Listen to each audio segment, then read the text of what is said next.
మమ్మల్ని నిబంధన ప్రజలుగా, కొత్త నిబంధన ప్రజలుగా, రాజులైన యాజక సమూహంగా, దేవుని సొత్తైన ప్రజలుగా, ఏర్పరచబడిన వంశంగా మమ్మల్ని ప్రత్యేకపరుచుకున్నందుకు వందనాలు చెల్లిస్తున్నాం. ఈ దినము మందిరంలో చేరి ఆరాధించే కృప ఇచ్చారు. పాప శాపము నుంచి విడిపించారు. మా పాపములన్నీ కూడా నీ వీపు వెనుక వేసుకుని సముద్రపు అగాధంలో పడవేస్తానని వాగ్దానం చేశారు. కృప నీకు వందనాలు చెల్లిస్తున్నాం. పడమటికి తూర్పు ఎంత దూరమో మా పాపములను, అతిక్రమను అంత దూరపరిచి అవన్నీ జ్ఞాపకం చేసుకున్నాక అవన్నీ కూడా తుడిచివేసి మంచు విడిపోనట్లుగా మీ అతిక్రమములను నేను తుడిచివేస్తానని సెలవిచ్చారు. ఈ సాయంకాలం, ఈ రాత్రి నీ ప్రియ కుమారుని ద్వారా మా కలుగజేసిన మహా రక్షణ నిరీక్షణను బట్టి వదనాలు చెల్లిస్తూ ఈ స్తుతి ఆరాధన మా రక్షకుడు, మా విమోచకుడు, మా కాపరి, త్వరగా రానై ఉన్న క్రీస్తు యేసు వారి దివ్య శక్తి గల నామంలో నీకు సమర్పిస్తున్నా మా ప్రియ పరలోకపు తండ్రి, ఆమేన్. దయచేసి కూర్చోండి ప్లీజ్. మిస్సింగ్ సాయంకాలం శుభములు. Great you all in the name of our Lord and saviour Jesus Christ. Warm welcome to this United service. ఈ సాయంకాలం ఆరాధనలో కూడా అందరినీ ప్రేమకు ఆహ్వానిస్తున్నాము.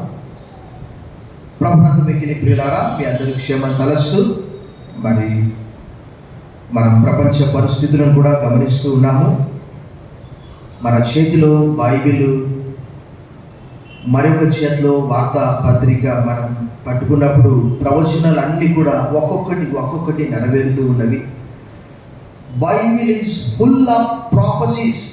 బైబిల్ గ్రంథం అనగానే ప్రవచనాలు అనేకమైనటువంటి ఉన్నాయి. ముఖ్యంగా ఇర్మియా గ్రంథంలోని ప్రవచనాలు, ప్రత్యేకంగా వారు బబులోను చెరకు వెళ్తారు అన్నటువంటి ప్రవచనాలు. ప్రవక్త ప్రవచించినప్పుడు అది కొన్నిసార్లు ఇన్స్టెంట్గా, ఇమీడియట్గా జరిగిన సందర్భాలు ఉంటున్నవి. తర్వాత కొన్ని సంవత్సరాలకు జరిగి కూడా ఉన్నాయి. ముఖ్యంగా ఇర్మియా వారు బబులోను చెరకు వెళ్తారు అన్నటువంటి సంగతి ప్రవచించాడు. కానీ అక్కడ ఉన్నటువంటి వారందరూ ఏమన్నారంటే, అబద్ధ ప్రవక్తలు ఉన్నారు కదా, వారు ఏమన్నారంటే అసలు మీరు పోనే పోరు. అందుకే దేవుడు అన్నాడు, నా మాట అగ్ని వంటిది కాదా, బండను బద్దలు చేయి శుద్ధి వంటిది. ఒక్కసారి దేవుడు చెప్తే ఖచ్చితంగా దాన్ని నెరవేరుస్తాడు.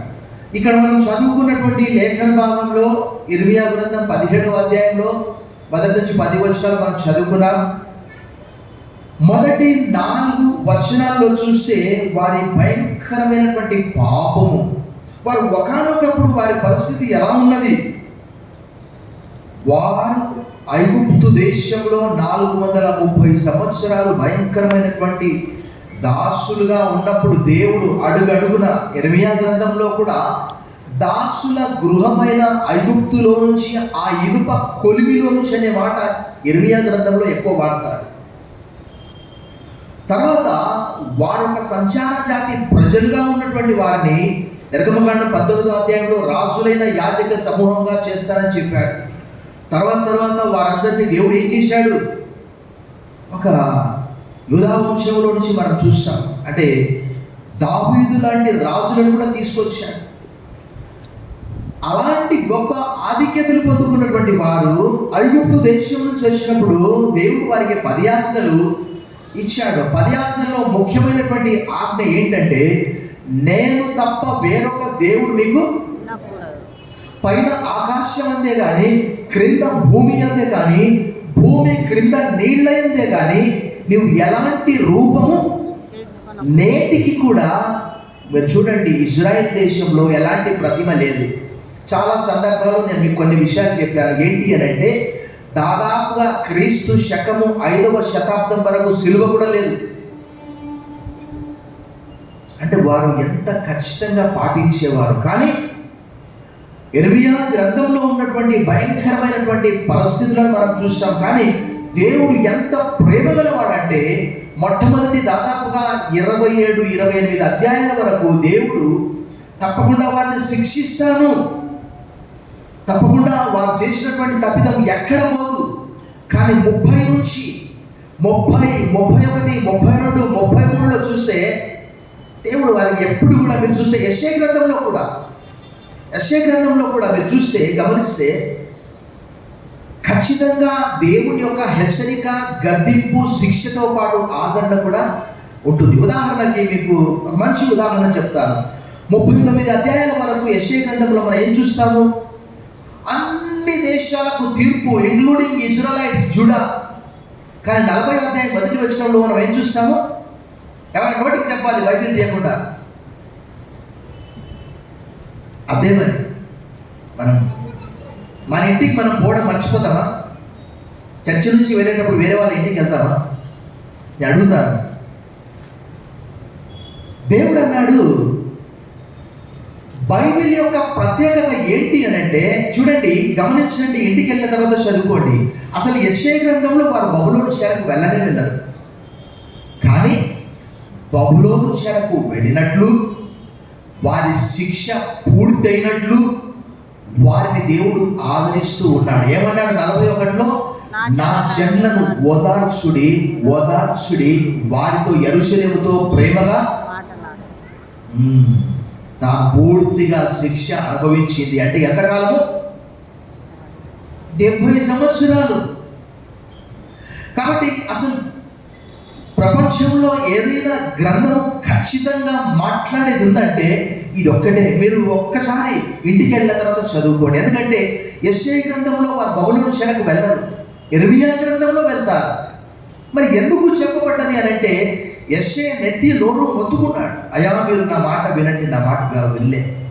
యెషయా అయిపోయింది, ఇర్మియా కాలంలో వారు చెరకు వెళ్ళారు. ఇక్కడ కూడా చూడండి, దేవుడు అంటున్నాడు, యవ్వన కాలంలో నేను నిన్ను ప్రేమించాను, వివాహం చేసుకున్నాను. ఇర్మియా గ్రంథం 2వ అధ్యాయంలో అంటాడు. ఆ ప్రేమ ఏమైంది? మొదటి ప్రేమ. నిజంగా వారికి ఎన్ని గొప్ప ఆధిక్యతలు ఇచ్చాడంటే మనందరికీ తెలుసు. ఇప్పుడు ముఖ్యంగా ప్రపంచ దృష్టి అంతా కూడా ఎవరిపైన ఉంది? ఇప్పుడు ఇజ్రాయెల్ దేశం పైన ఉంది. మీరు చూస్తే ఖచ్చితంగా ప్రపంచ దేశాలని, ఎందుకంటే 3వ ప్రపంచ యుద్ధానికి ఇప్పుడు కేవలం పుతిన్ అంటున్నాడు, ఒక్క క్షణంలో నేను 3వ ప్రపంచ యుద్ధం తీసుకొని వస్తాను అంటే. చూడండి, అటు ఇటు పోతారు, మళ్ళీ ఇజ్రాయెల్ వైపే వెళ్తారు. కారణం ఏంటంటే అక్కడ ఏదో ఒకటి జరుగుతూ ఉన్నది.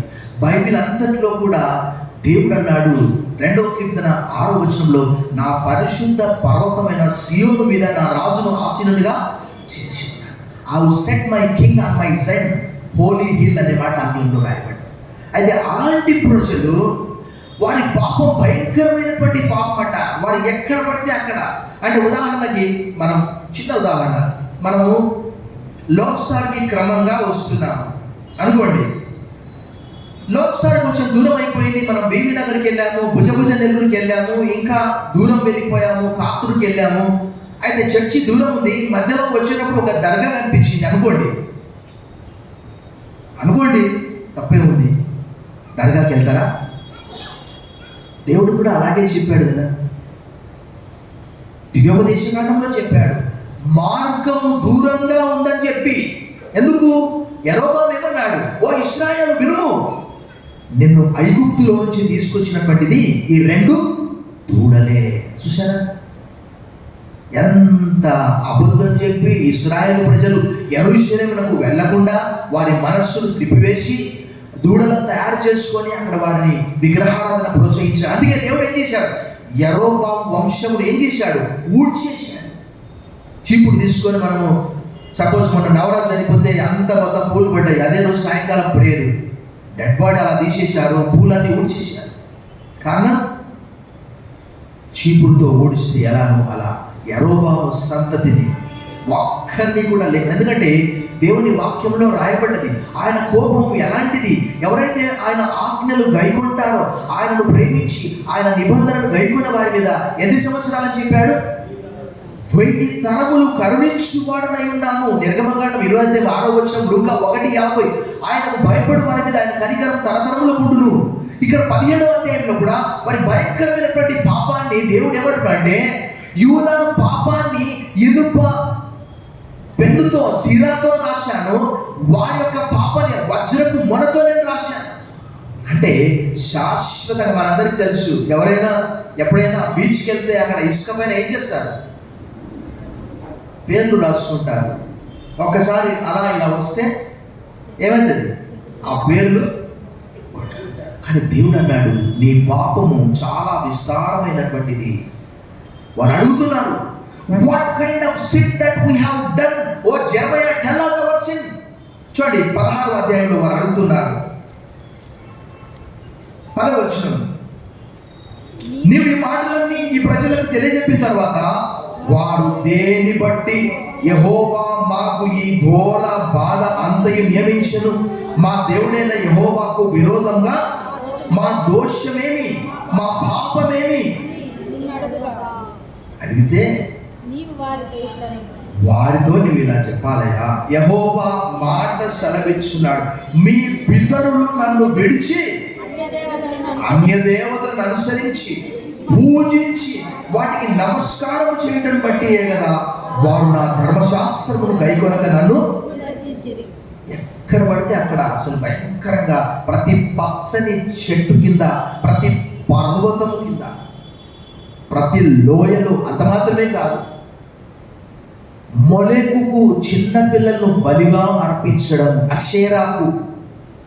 దేవుడు చూడండి, మనం ఒక్కసారి ఆలోచన చేద్దాం. యేసుప్రభువు వారు చిన్నపిల్లల్ని గురించి ఏమన్నాడు చెప్పండి, వెంటనే మనకు మాట రావాలి. దేవుడి రాజ్యం ఇలాంటి వారిని అన్నాడు, వారిని ఆటంకపరచదు, వారిని ఎత్తుకొని ముద్దాడి ఆశీర్వదించాడు. ఇంకేమన్నాడంటే, ఒక చిన్న పిల్లవాడిని తీసుకొని అక్కడ నిలబెట్టి, మీరు మారు మనసు పొంది ఈ చిన్న పిల్లవాడి వల్ల అయితే తప్ప దేవుడి రాజ్యంలో చేరలేరు అన్నాడు. అలాంటి చిన్న పిల్లల్ని ఏం చేస్తారో తెలుసా? ఇది సపోజ్ మొలెకు దేవత అనుకో, విగ్రహం అనుకో, విగ్రహాన్ని బాగా వేడి చేస్తారు, భయంకరమైనటువంటి వేడి అనమాట. ఇప్పుడు ఉదాహరణకి మనకు ఏంటంటే రకరకాల ఓవెన్స్ వచ్చాయి, అంటే 1000 watts 1500 watts దాన్ని టెంపరేచర్ పెంచుతారు. అయితే బాగా వేడి చేసిన తర్వాత ఏం చేస్తారు తెలుసా? ఆ చిన్న పిల్లవాడిని విగ్రహం చేతిలో పెడతారట. ఏం జరుగుతుంది అప్పుడు? చనిపోతారు. దేవుడికి అది ఇష్టం లేదు. అదంతా ద్వితీయోపదేశ కాండంలో రాయబడింది 18వ అధ్యాయంలో. అలాంటి పనులు మీరు, అంటే ఇక్కడ మనం చూస్తే 17వ అధ్యాయం 1వ వచనంలో, వారి కుమారులు తాము కట్టిన బలిపీఠములను, ప్రతి పచ్చని చెట్టు క్రింద ఉన్న దేవతా స్తంభములను, అంటే తల్లిదండ్రులు చేసినటువంటి దాన్ని పిల్లలు కూడా జ్ఞాపకం చేస్తున్నారు. వారి అడుగుజాడల్లో నడుస్తున్నారు. అక్కడ రాయబడింది.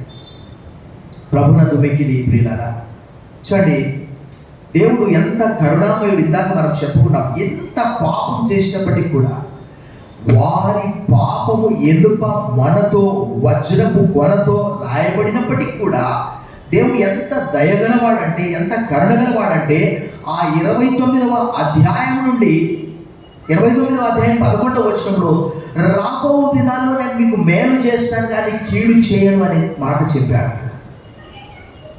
ప్రభునందు మిక్కిలి ప్రియులారా, అక్కడ ఒక నిరీక్షణ కలుగజేస్తూ ఉన్నాడు దేవుడు. అంటే మీరు బబులోను చెరకు వెళ్ళినప్పటికీ నేను మీతో చేసినటువంటి నిబంధన, I have loved you with an everlasting love, శాశ్వతమైన ప్రేమతో నేను నిన్ను కనుక వెడువగా నీ ఎడల కృప చూపిస్తున్నా. నీ పాపము ఎలాంటిది? కొన్ని లేఖన భాగాలు మనం చూసాము.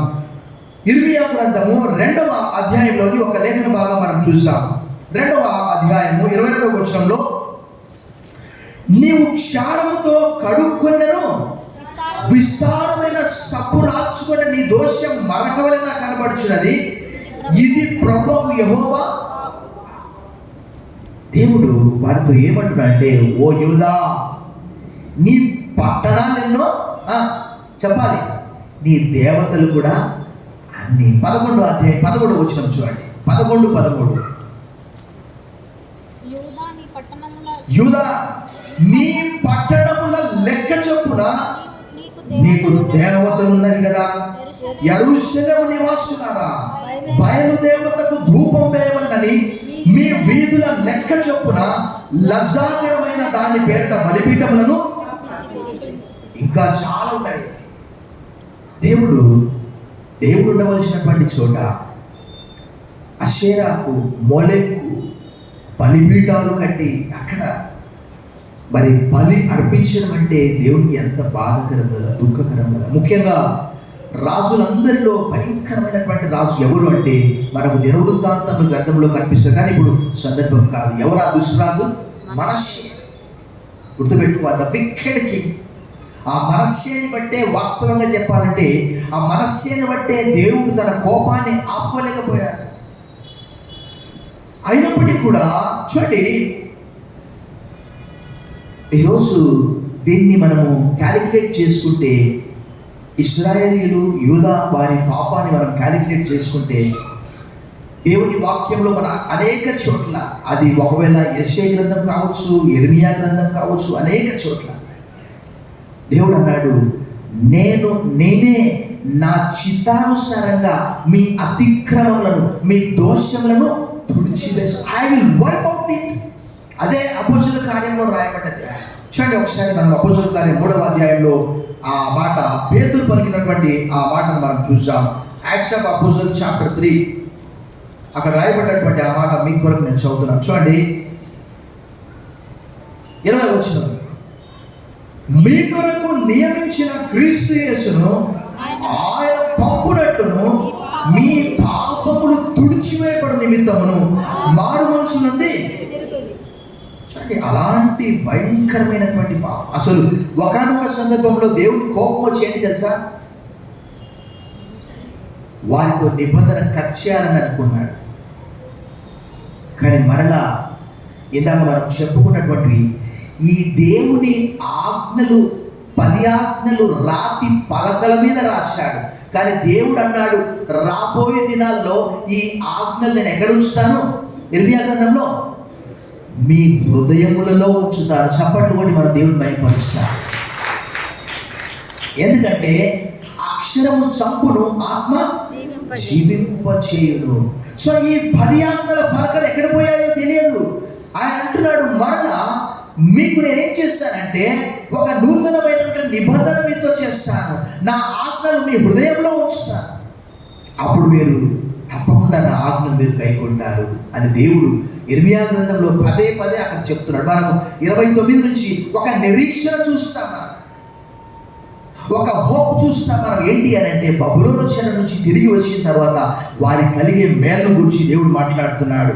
సో ఇక్కడ మనము అంటే దీన్ని మనం కంపేర్ చేసుకుంటే నిజంగా అది వారి పాపమే కాదు, మనందరి పాపాలు కూడా అని చెప్పుకోవచ్చు. ఎందుకంటే మనము కూడా దేవుడు లేనటువంటి వారి వలె ఎక్కడ పడితే అక్కడ మూగ విగ్రహాలను ఆరాధిస్తూ ఫలాని చోట దేవుడు అంటే అక్కడికి వెళ్ళాము. నిజంగా అంటే ఈ రోజుల్లో చూస్తే పుణ్యక్షేత్రాలకు వెళ్ళేవారు ఉంటున్నారు. అది క్రైస్తవ పుణ్యక్షేత్రం కావచ్చు, హిందువుల పుణ్యక్షేత్రం కావచ్చు. కానీ దేవుడు ఎక్కడో లేడు కదా.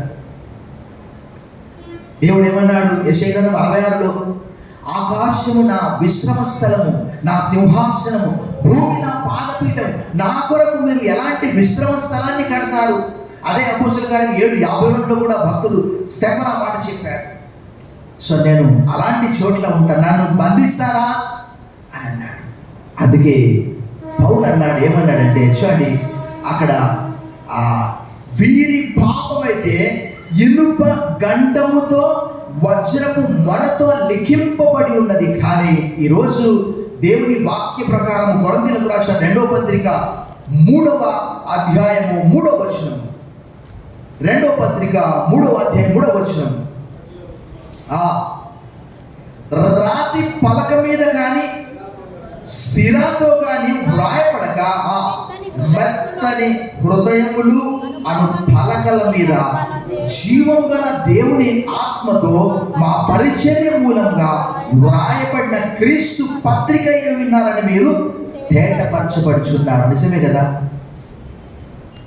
ఆ పలకలు ఎక్కడ పోయాయో, కానీ ఇప్పుడైతే క్రీస్తు మన తప్పిదములన్నింటినీ, మన దోషములను సిలువలో మేకులతో కొట్టి మన అతిక్రమములను, మన పాపములన్నింటినీ కూడా కొలస్సీయులకు రాసిన పత్రికలో పౌలు చెప్పిన రీతిగా 2వ అధ్యాయము 13-15 కలిసి ఉన్నవి. చూడండి, మరియు అపరాధముల వలన శరీరమందు సున్నతి పొందబడి ఉండవలను మీరు వృద్ధులై ఉండగా దేవుడు వ్రాత రూపకమైన ఆజ్ఞల వల్ల మన మీద రుణముగాను మనకు విరోధముగాను నుండిన పత్రమును మేకులతో సిలువ కొట్టి దాని మీద చేవ్రాతను తుడిచివేసి మనకు అడ్డము లేకుండా దాన్ని ఎత్తివేసి మన అపరాధములన్నింటినీ క్షమించి ఆయనతో కూడా మేము జీవింపజేశాను. చూడండి ఇక్కడ ఆ రోజు ఇశ్రాయేలీల పాపమును గురించి దేవుడు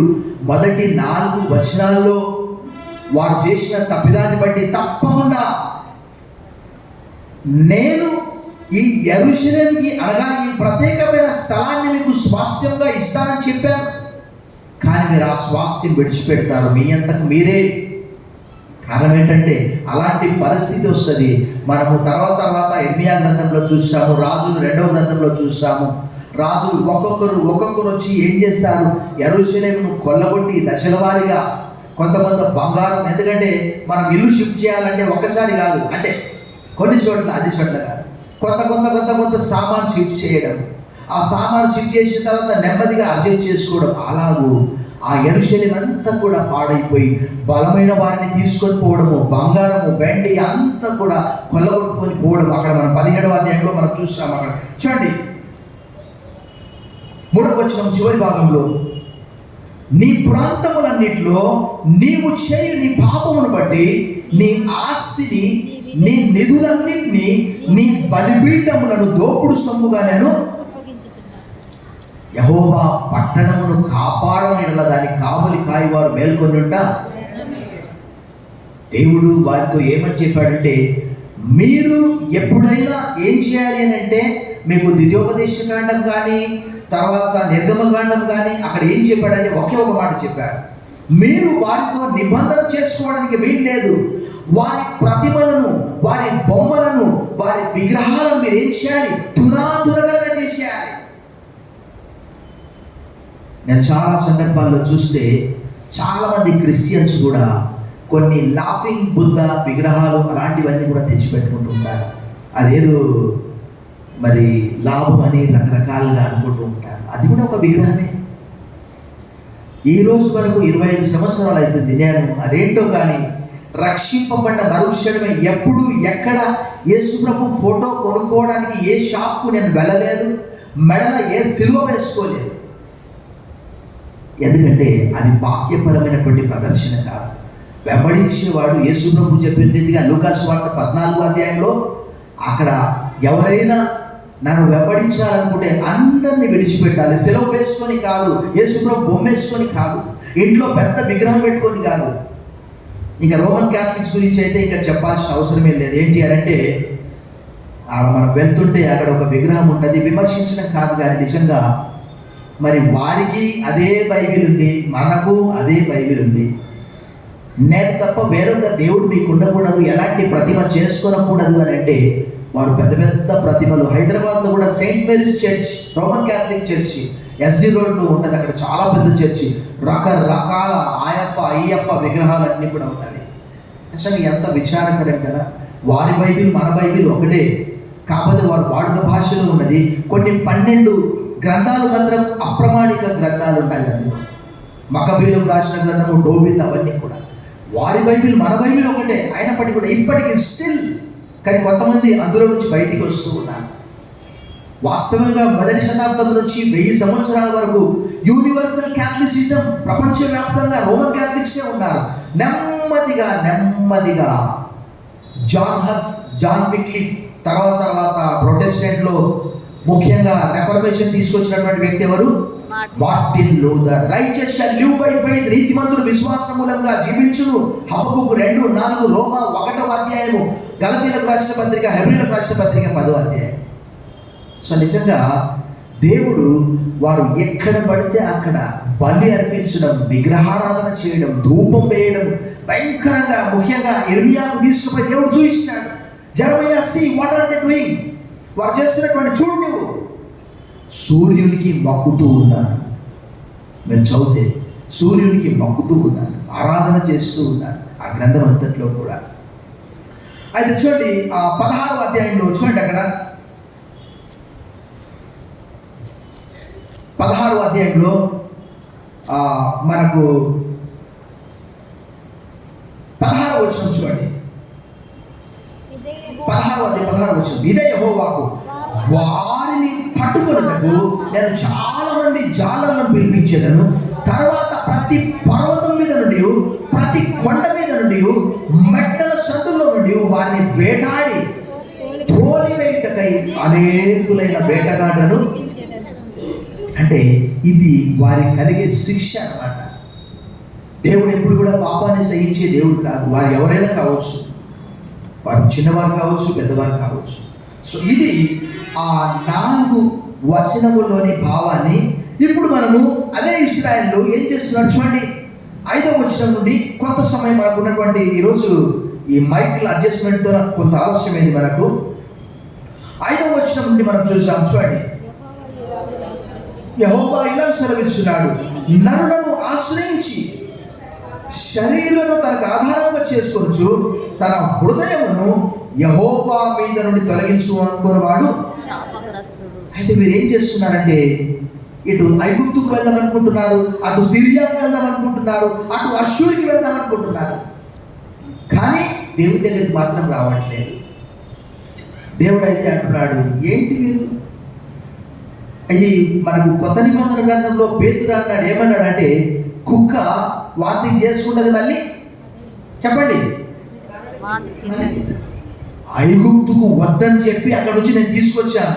వాస్తవంగా చెప్తున్నాను, నేను ఐగుప్తు నుంచి దాసుల గృహమైన ఐగుప్తులో నుండి నేను తీసుకొని వచ్చానని చెప్పి నిర్గమకాండం 20 అధ్యాయంలో ఇనుప కొలిమిలో నుండి 25 గ్రంథంలో ఎలా రాయబడి మళ్ళీ అక్కడికే వెళ్ళాలని చూస్తున్నారు. చూడండి ఎంత విచారకరంగా, మళ్ళీ వాళ్ళని ఆశ్రయించాలని చూస్తున్నారు. యెషయా గ్రంథం 30 లోబడని పిల్లలకు శ్రమ. ఐగుప్తు రథాలు, ఐగుప్తు గుర్రాలు, ఈరోజు ఆ రాజరికం ఎక్కడున్నది? ఈరోజు అష్షూరు ఎక్కడున్నది? ఈరోజు బబులోను ఏమైపోయింది? పెట్టకుప్ప. బబులోనికి వెళ్ళాలనుకుంటున్నారు, ఆఫ్ కోర్స్ బబులోనికి చెర. అష్షూరుకి వెళ్ళాలనుకుంటున్నారు. దేవుడు అంటున్నాడు, నరులను ఆశ్రయించి యెహోవా మీద నుండి తన హృదయమును తొలగించుకున్నవాడు. చూడండి ఇదే 16వ అధ్యాయంలో మరి ఎందుకు అలా రాయబడ్డదో చూడండి, చక్కటి మాట. 16-19 యెహోవా నా బలమా, నా దుర్గమా, ఆపత్కాలమందు నా ఆశ్రయమా, భూదిగంతముల నుండి జనములు నీ యొద్దకు వచ్చి మా పితరులు వ్యర్థమును మాయారూపమును నిష్ప్రయోజనములకు వాటిని మాత్రము స్వతంత్రించుకుంటారని చెప్పుదురు. ఈ 20వ వచనము రీసెంట్గా నేను చదివినప్పుడు నా డైలీ స్టడీలో ఇది స్టేటస్లో పెట్టాను. 20వ వచనం అందరం కలిసి చదువుకుందాం. 20వ వచనం, నరులు తమకు దేవతలను కల్పించుకొందురా, ఆయనను అవి. ఈ ఇశ్రాయేలీయులు కూడా వారు అష్షూరుల దగ్గరికి వెళ్ళాలనుకుంటున్నారు, మరలా ఐగుప్తుకు వెళ్ళాలనుకుంటున్నారు. అనేక మంది రాజులు, మీకు ఒక రాజును చూపిస్తాను చూడండి. దినవృత్తాంతములు 2వ గ్రంథము 16వ అధ్యాయం 7వ వచనంలో ఒక రాజు ఏం చేస్తున్నాడు? సిరియాను ఆశ్రయిస్తూ ఉన్నాడు. దినవృత్తాంతములు 2వ గ్రంథము 16వ అధ్యాయము 7వ వచనం.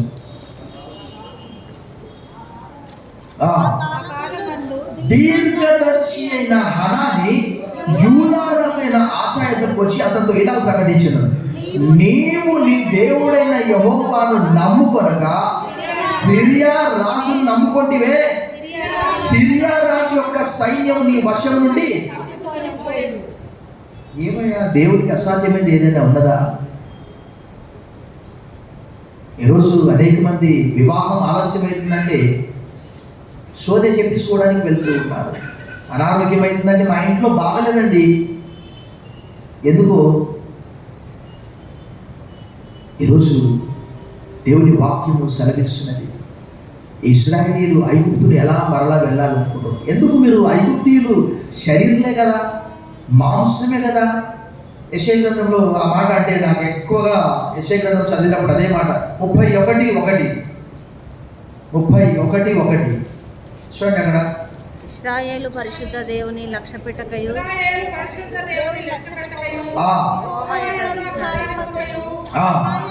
సహాయము నిమిత్తము ఐగుప్తులకు వెళ్ళుచు గుర్రములను ఆధారం చేసుకొని వారి రథములు విస్తారములను రౌతులు బలాఢ్యులను వారిని ఆశ్రయించి వారికి. ఈరోజు అనేక మంది ఏంటి అనంటే లోకంతో కాంప్రమైజ్ అవుతూ ఉన్నారు.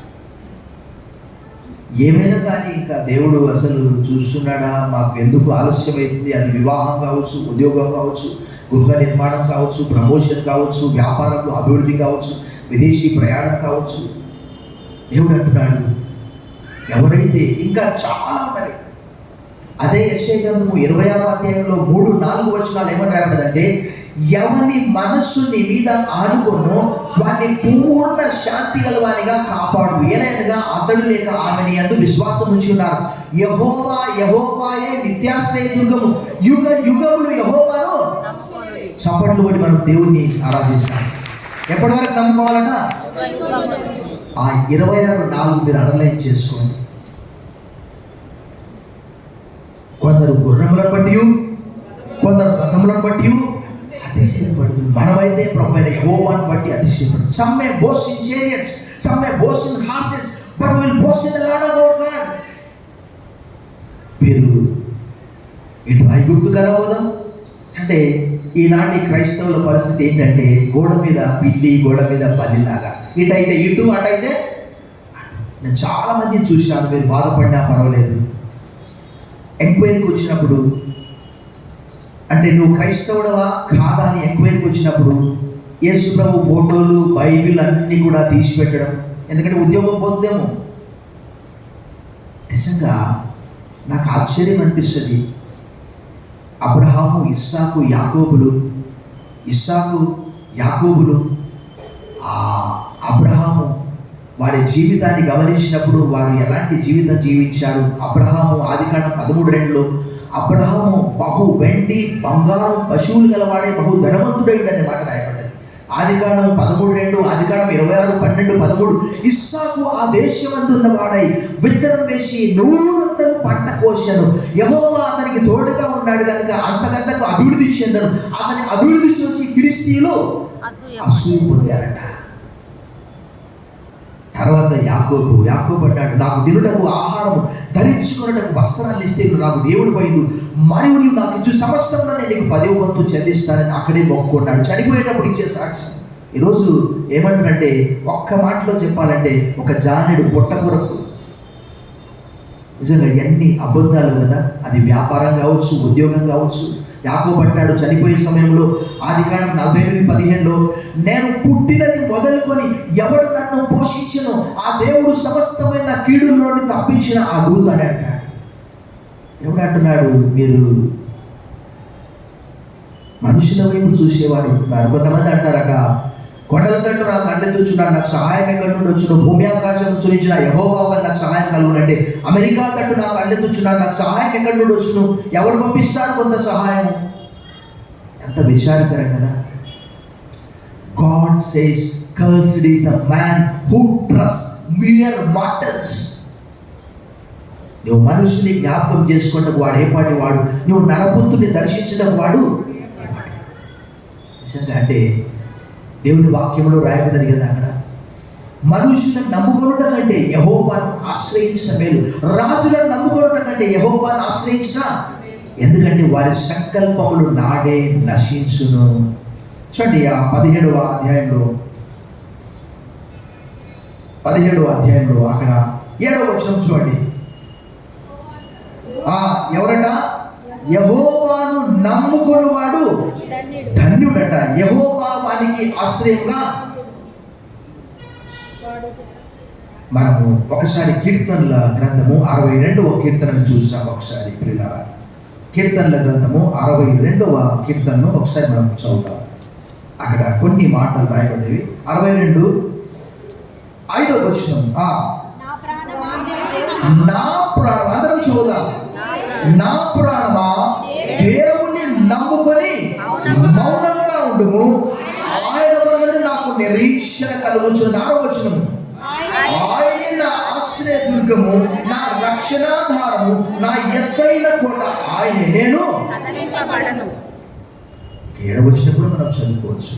నా రక్షణకు, నా మహిమకు దేవుడే ఆధారము, నా బలమైన ఆశ్రయ దుర్గము, నా ఆశ్రయము దేవుని యందే. ఇక్కడ భక్తుడు,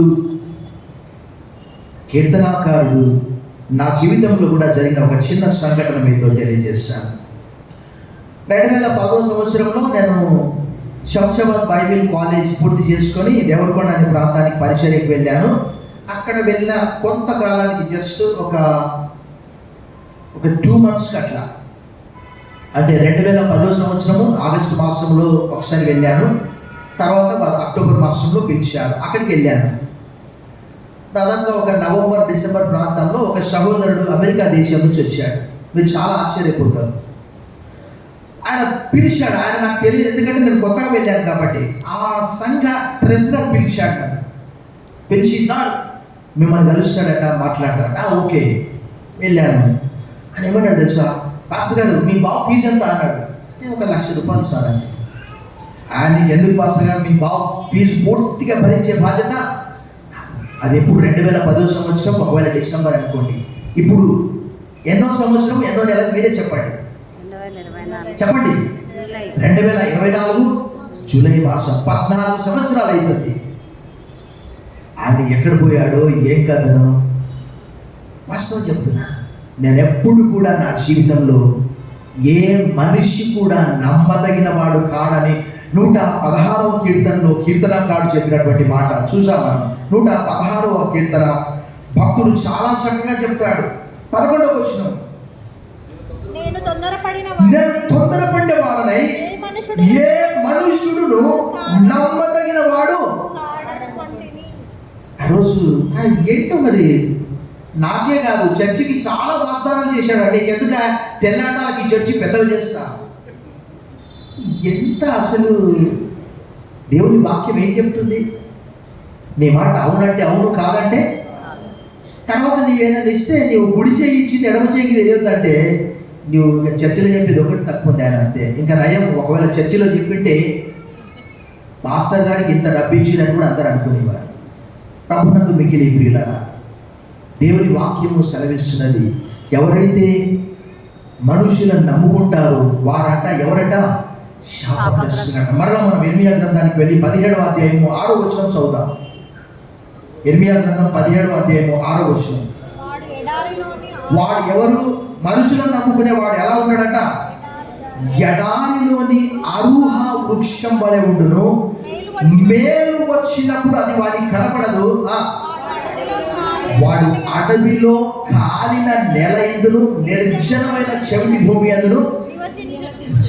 అంటే మనందరికి తెలుసు, ఎడారిలో నిజంగా చెట్లు ఎక్కువగా ఉండవు. అక్కడక్కడ ఎక్కడైతే నీళ్లు ఉంటాయో అక్కడ మాత్రమే ఉంటాయి, ప్రతి చోట ఉండవు. ఎందుకంటే అనేక కారణాలు, ఇసుక తుఫాన్లు కావచ్చు, లేక నీరు అక్కడ లేకపోవచ్చు. ఎడారిలో నీరు ఎక్కువగా ఉంటుంది, ఎక్కడో ఒక చోట ఉంటుంది, అన్ని చోట్ల ఉంటుంది. అయితే మరి 1వ కీర్తన మనము 3వ వచనం ప్రకారము అక్కడ ఏమని రాయబడ్డది? 1వ కీర్తన 3వ వచనం వెంటనే చెప్పాలి. అతడు నీటి కాలువల యోర నాటబడ్డదై ఆకు వాడక తన కాలమందు ఫలమిచ్చు చెట్టు వలె ఉండును, అతడు లేక ఆమె చేయదంతయు. ఆ కీర్తనకారుని మాటనే ఇక్కడ 8వ వచనంలో రాయబడి చూడండి. వాడు జలముల యొద్ద నాటబడిన చెట్టు వలె నుండును, అది కాలువల బోరను దాని వేళ్ళు తన్ను, వెట్టగలిగిన దానికి భయపడదు, దాని ఆకు పచ్చగా నుండును, వర్షం లేని సంవత్సరం నా చింతనుండదు, కాపు. ప్రభునందు మిక్కిలి ప్రియులారా, ఇద్దరితో మనం ఆపుదాం. ఈరోజు మన పరిస్థితి ఎలా ఉన్నది? మన ఆధ్యాత్మిక, ఆరోగ్య, ఉద్యోగ, వ్యాపార జీవితంలో మనుషులను ప్రభావితం చేసి రికమెండేషన్ పెట్టి, మనందరికీ తెలుసు చాలా అద్భుతాలు ఉన్నాయి బైబిల్లో, అవన్నీ కూడా మాట్లాడడానికి ఇప్పుడు సమయం లేదు. ఒక చిన్న అద్భుతం చెప్తాను. ఏంటి అంటే, ఆ రోజుల్లో బానిసలను డబ్బుకు కొనేవారు. యోసేపు ఎన్ని వెండి నాణాలకు అమ్మబడ్డాడు ఇశ్మాయిలీలకు? 20 వెండి నాణాలు. చాలా మంది ఏమంటారు తెలుసా? 30 అంటారు. 20 వెండి నాణాలకు ఒక బానిసగా అమ్మబడినటువంటి వ్యక్తి క్రీస్తుకు ముంగుడుతుగా యేసు ప్రభు వారిని కూడా ఇశ్రాయేలీయులుగా ఎన్ని వెండి నాణాలకు అమ్మాడు? 30 వెండి నాణాలు. 30. ఇంకా నయం 20 అంటలేదు మీరు చాలా మంచివాళ్ళు. అయితే ఆ బానిస తర్వాతి కాలంలో ఏమయ్యాడు చెప్పండి? ఐగుప్తు దేశమంతటి మీద ప్రధానమంత్రి తర్వాత ప్రధానమంత్రిగా దేవుడు అతన్ని నియమించాడు. చెప్పండి కొట్టి మన దేవుడు. అతడు ఎవరినైనా నమ్మాడా? ఏ ఫరోను నమ్మాడా? అంటే తన పైన చాలా మంది ఉన్నారు, వారిని నమ్మాడా? ఎవరిని నమ్ముకోలేదు, దేవుణ్ణే నమ్ముకొని ఉన్నాడు. కానీ దేవుడు అతన్ని దేవుని వాక్య ప్రకారం తగిన సమయమందు ఆయన హెచ్చించాడు. అంటే 17వ ఏట ఐగుప్తుకు వెళ్ళాడు. అక్కడ మార్కెట్లో అతను అమ్మబడ్డాడు. కొనుక్కున్నారు ఎవరో మారుబేరానికి. 20 తీసుకుపోయి 30కో 40కో కొనుక్కున్నారు. అప్పుడు ఆయన 13 సంవత్సరాలు అక్కడ ఎంతో క్షోభ అనుభవించాడు, చెరసాల్లో ఉన్నాడు. అప్పుడు 30వ ఏట 41వ అధ్యాయంలో ఆ విషయం రాయబడ్డది. మరి ఒక విషయం, 30వ ఏట ఆ రాజు ఎదుట నిలిచాడు. తనకు వచ్చినట్టు ప్రార్థన చేశాం. సర్వశక్తి గల దేవా, ఈ రాత్రి 20వ గ్రంథం 17వ అధ్యాయంలోని కొన్ని విషయాలను మాకు బయలుపరిచినందుకు వందనాలు చెల్లిస్తున్నాం. ఈరోజు అనేక మంది మనుషుల వైపు చూస్తూ ఉన్నారు, ఆకాశం వైపు నీ వైపు చూడడం లేదు ప్రభా. I will lift up my eyes to the Lord, from where my help comes. My help comes from above. కొడంతటి నాకు అండొచ్చు, నాకు సహాయం ఎక్కడి నుండి వచ్చు? భూమి ఆకాశం నుంచి యెహోవా చేదని నాకు సహాయం కలుగు, యెహోవానే చాలుతాను. ఈ రాత్రి మేము నిన్ను ఆశ్రయించుటకు, ఆధారపడటకు, ఆనుకొనుటకు సహాయం చేయమని యేసుక్రీస్తులో మాకు కలగజేసిన పాప క్షమాపణ బట్టి వందనాలు చెల్లిస్తూ యేసు నామములో ప్రార్థిస్తున్నాం తండ్రి, ఆమేన్. సమయంలో మనం కానుకలు సేకరించడానికి సహోదరుల నుండి సహోదరులు వరప్రసాద్, సహోదరు జయకుమార్, సహోదరి దేవి, సహోదరి సుశీల 577 పరమ తండ్రి